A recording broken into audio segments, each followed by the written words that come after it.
Hi, it's Toni from LoveDaringGreatly.com. Thank you for coming back to another episode.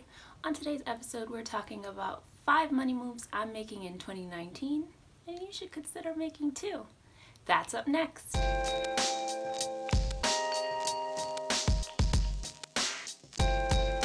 Number 5, considering alternative retirement investment vehicles. So I got a raise in 2019, and for the first time in my career, since getting my job, I have not increased my 401k contribution.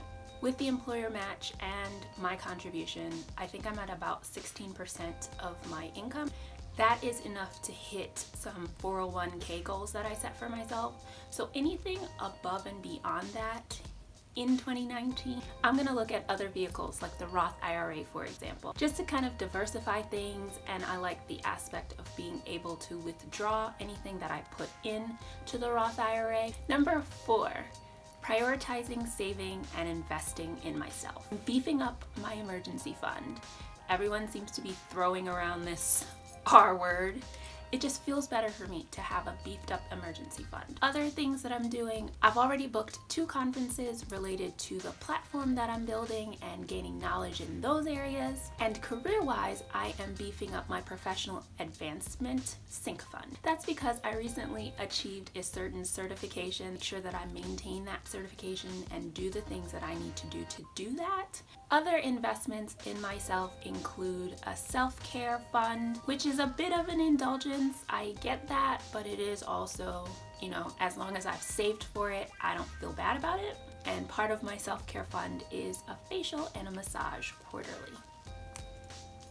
As morbid as it sounds, I was saving for a trip back home for when my grandmother passes. She is 91 years young, and I recognize that life isn't forever.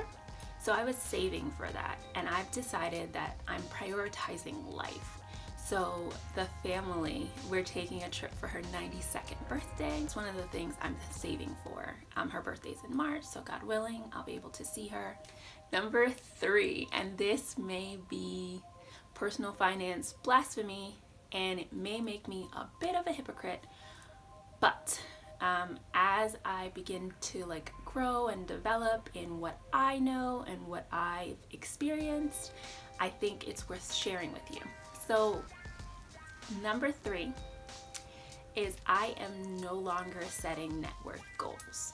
Now that doesn't mean that I'm not going to be tracking my net worth, but this market downturn has kind of awakened me to the fact that net worth has a component that I do not control. Depending on what happens with the market dictates what my net worth is. And I could be doing everything right and the market takes a downturn, but my net worth takes a hit, right?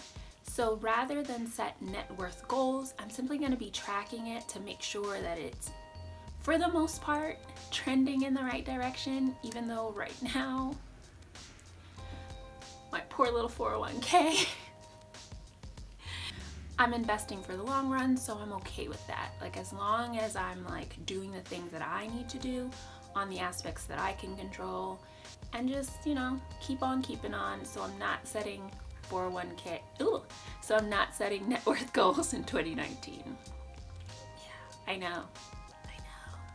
Number 2, I'm doing in 2019 is living off a certain percentage of my take-home pay and using the other percentage to build wealth. I'm not going whole hog on debt repayment anymore. Do a video on what I'm doing exactly.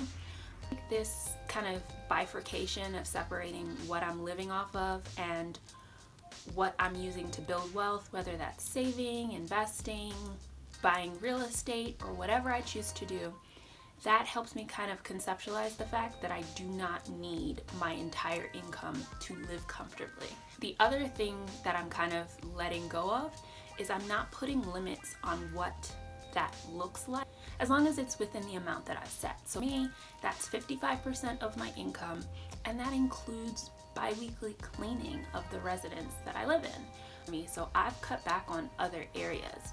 So maybe I don't go out as much, but as long as it's within that 55%, I'm straight. I'm okay with it. And last but not least, in 2019, I am setting quarterly money goals. I hate setting goals. I hate setting goals.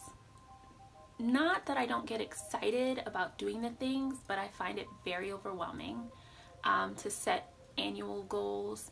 I find it very overwhelming to look back at them. I've come to the point in my journey where I trust myself to like move myself forward at a pace that's good for me. Also, 2018 taught me that life happens. It's a really hard thing when you set out these really big, audacious goals and life happens and you're not able to meet them. By March 31st, 2019, I'm going to save $2,300 to beef up my emergency fund. Number 2 that I've already mentioned is cash flowing a trip home to Grenada with my family. I'm setting aside $1,500 to do that. Quarter 1, 2019 goal number 3 is to save $300 for my facial and massage at the end of the quarter. That's it for me. In the comment section below, drop a comment of what money moves you're doing differently in 2019. Visit our newly launched website, lovedaringgreatly.com, for more daring blogs from women of color from diverse life paths. We talk about entrepreneurship, travel, paying down debt, buying homes, all of it. Subscribe to this YouTube channel and our Instagram. We do daily inspiration, motivation, and tips. Until next time, continue striving for a better balanced journey. Love, Daring Greatly.